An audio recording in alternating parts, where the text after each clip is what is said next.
Herzlich willkommen zu Kölsch höre, Kölsch wade.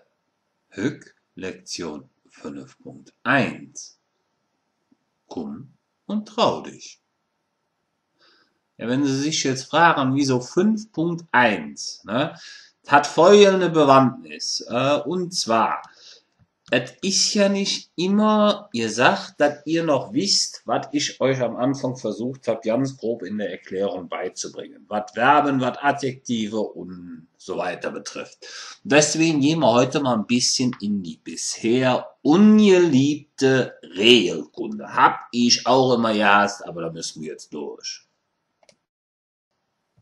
Also, was ihr euch bei Verben merken müsst, ist, dass eigentlich entfällt bei sogenannten schwachen Verben das T am Ende in der dritten Person Singular. Ja, also Beispiel he, se, et, heis. Da kommt kein T dran. Ja. Bei Verben, deren Wortstamm allerdings auf R, L oder N oder einem Vokal enden, die erhalten am Ende das T. Wie zum Beispiel bei Wund oder Zelt. Ne? So, habt ihr jetzt gesehen, wisst ihr Bescheid und ja, dann nächste Regel. Ja, es gibt nicht nur Artikel im Real, es gibt sie auch im Sprachgebrauch. Ne? Kennt ihr ja, der, die, das, ne? Oder die für Plural im Hochdeutschen. Und da haben wir in Köln die Besonderheit, dass wir die aufteilen können. Ne? Beziehungsweise machen wir aus dem der, machen wir ein der und ein der. Aus der die machen wir eine de und die. Et, dat, de, die. Ne? Also für Mehrzahl dann Plural. Hat folgende Bewandtnis. Es gibt nämlich Dinge, die werden auf gewisse Art und Weise angesprochen. Ne? Fangen wir aber erstmal mit Vornamen an. Vornamen stehen im Kölschen immer mit Artikel. Ne? Et, trin, de, heim. Ne? Betont und unbetonte, das geht beides in diesem Fall. Besonderheit ist es bei Dingen, die es nur einmal gibt, wie zum Beispiel der Dom oder der 1. FC Köln. Na, da steht auch noch Köln. Köln, 1. FC Köln. Ja, logisch, wir sprechen ja auch Kölsch. Ne? Da kann man auch Köln sagen, da muss man nicht Köln sagen. Betonte Artikel gibt dann für Dinge, die es mehrfach gibt. Ne? Zum Beispiel der Mensch, ne, da gibt es ja logischerweise mehrere von. Oder die Frau Lück, gibt es auch mehrere von. Beziehungsweise das Fädel, ne, da gibt es natürlich auch mehrere von. So, spricht man auch, da ist ein Schreibfehler, C zu viel, spricht man allerdings vom Bezeichneten im Allgemeinen, oder gibt es keine Verwechslungsmöglichkeit, wie also, dass das Ding wirklich, also, ne, dann wird, wie oben schon angesprochen, der unbetonte Artikel gewählt. Beispiel wäre da, ich kenne die Frau Lück, der Frau Lück im Allgemeinen. Et Veedel ist schön, zum Beispiel das Stadtviertel, in dem wir wohnen. Na? Gut, das war Regelkunde Wiederholung für Artikel. Ich lasse das jetzt noch mal ein paar Sekunden stehen. Haut auf die Pause-Taste, könnt ihr euch abpinseln.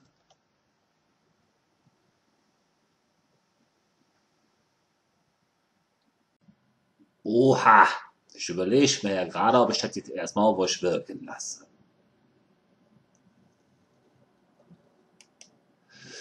Gut, machen wir nicht, denn wir sind ja in der Grammatik.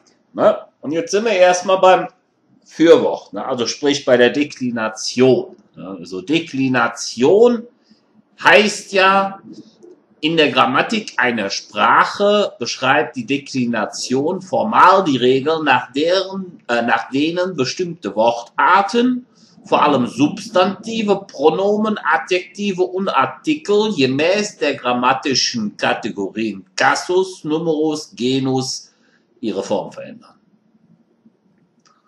Nicht jede Sprache verwendet all diese Kategorien. Das werdet ihr im Kölschen jetzt auch noch merken. Also gehen wir mal heute drauf ein und sagen Nominativ, Genitiv, Dativ, ne? Und dann gucken wir doch mal, was wir da alles Schönes für euch haben. Ne? Wir haben ich, du, er, sie, es und keine Ahnung bis zum Ende durch. Ne? Da habt ihr hier den Nominativ ersten Fall. Ne? Immer das Hochdeutsche daneben. Ne? Der Genitiv wäre der zweite Fall, da hätten wir dann Ming, Ding, Sing, ihre, sing ür unsere, Mann gibt da nicht, ne? Also mehr. Ne? Ür und Ehre. Im Dativ mir, mir, der, dir, im, ihr, im, einem, uns, ich, inne. Oder im Akkusativ vierter Fall mich, dich, in, se, sei, et, it, also je nachdem, betont oder unbetont. Einer, sorry. Uns, ich, se. Ne? Merkt euch dabei, bei weiblichen Personen, die man duzt, spricht man nicht se oder sei, sondern von et beziehungsweise betont it. Hat damit zu tun, Frau ist immer ein Ding im Kölschen. Wenn man allerdings jemanden sieht, benutzt man die zweite Person Plural. Das ne? Beispielsweise, könnt ihr mir sagen, wie spät das ist? Ne? Da macht man das so. Was die Possessivpronomen, sprich die Deklination des besitzangreifenden Fürworts betrifft, ne, da unterscheiden wir dann noch zwischen männlich, also Maskulinum, Feminum, dem Weiblichen, dem Nominativ und ja, dem Zahlwort. Aber da kommen wir gerne ein andermal drauf. Beispiele wären zum Beispiel für Nominative, habe ich ja schon aufgeführt. Minge Dinge singe ihre, unsere, ihre Ehre. Ne? Und da gibt dann ein Genitiversatz zu. Ne? Also für Minge wäre das dann von Mingen. Für Dinge wäre das dann von Dingen. Und so weiter durch. Im Dativ dritten Fall hört sich das Ganze dann so an wie im Genitiv, nur dass da das von mit steht. Mingen Dingen singen ihrem.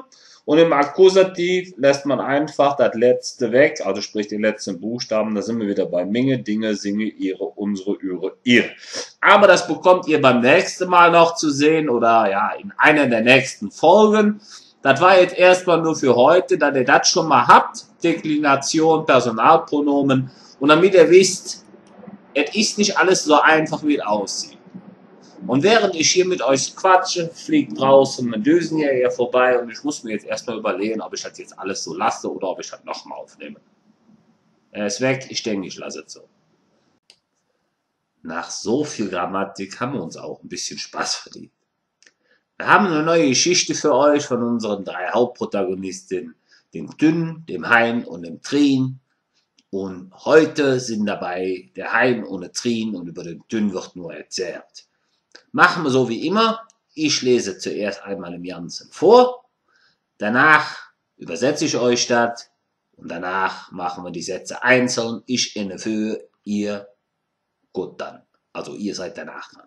Okay? Legen wir mal los. Hören's, Trin, was ich dir Neues zu erzählen habe. Erzähl, Hein. Ich bin halt ganz gespannt. Der Tünn und ich schon oben Jahr. Mach keine Verzerr. Ihr ja in der Wald Tiere schießen. Nee, lebt Trin, nicht in der Wald. Wir treffen uns und blieben am Dom. Was wollt ihr dann da? Ratte schießen? Nicht, dass die Schmier euch überführen tät. Ich kann dir das nicht genau sagen, Trin. Irgendjet aber mit Söh muss es sein. Tünn hätt mir jetzt von Schnitzeljagd am Dom erzählt. Dann übersetzen wir das Ganze jetzt mal.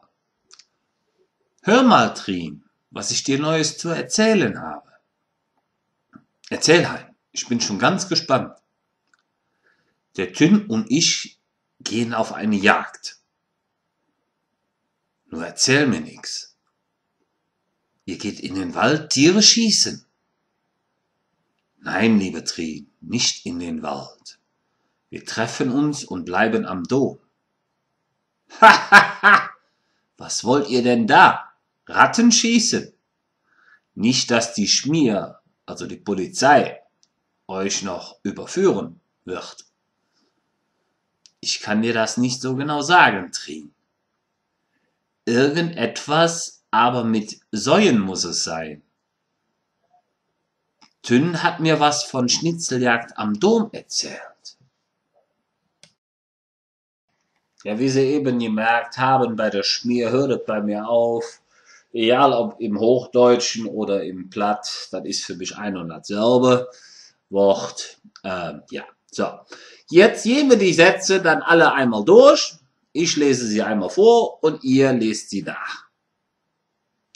Hören's, Trin, was ich dir Neues zu erzählen han. Verzell heim, ich bin halt ganz gespannt. Der Tünn und ich schon oben Jach. Mach keine Verzell. Ich hat in der Wald Tiere schäse. Nee, leef Trin, nicht in der Wald. Wir treffen uns und blieben am Dom. Ha, ha, ha, wat wollt ihr dann da? Ratte schäse. Nicht, dat die Schmier euch überführen deed.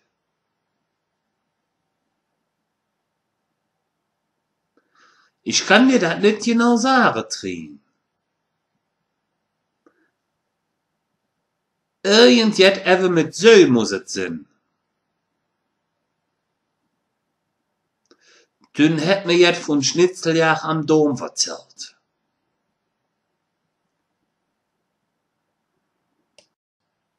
Das habt ihr bestimmt wieder toll gemacht.